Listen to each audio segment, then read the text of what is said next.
Masih di seputar Bali, pemirsa Ketua Badan Musyawarah Perguruan Swasta atau BMPS Bali, MS Chandrajaya menilai keluarnya Pergub nomor 40 tahun 2017 riskan menabrak Permendikbud nomor 17 tahun 2017. Permendikbud dengan jelas mengatur batasan sekolah negeri untuk menerima siswa. Namun, Pergub memberikan peluang untuk sekolah membuka kelas pagi dan kelas siang. Keluarnya Pergub nomor 40 tahun 2017 ini tidak terlepas oleh kegagalan pelaksanaan Permendikbud nomor 17 tahun 2017. Dampaknya banyak anak didik yang tidak mendapatkan sekolah.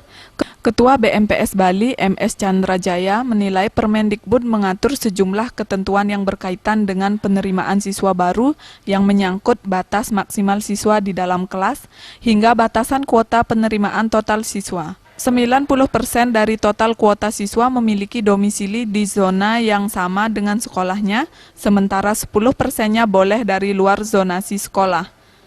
Namun munculnya Pergub yang memberikan kewenangan untuk membuka kelas pagi dan kelas siang berarti melanggar peraturan. Dampaknya, jika melanggar peraturan, jika data dimasukkan oleh Dignas, nomor induk siswa atau NIS tidak akan muncul karena melanggar Permendikbud sebagai otoritas tertinggi yang memberikan keputusan. Sekolah negeri diharapkan tidak coba-coba membuka kelas lebih banyak dari kuota karena nantinya hanya merugikan anak didik. Nah ini menurut Pergub 40 mau dibuat double shift.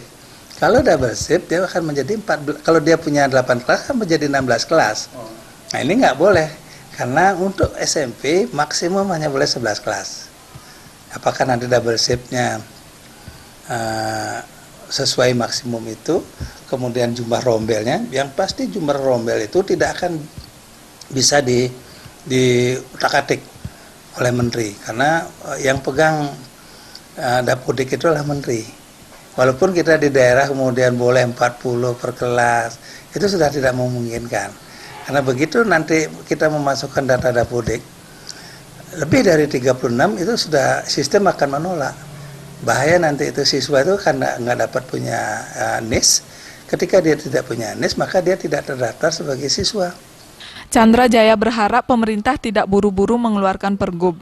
Pemerintah sebaiknya merangkul sekolah negeri dan pihak-pihak terkait untuk membantu meningkatkan kualitas sekolah swasta. Terima aja, Bali.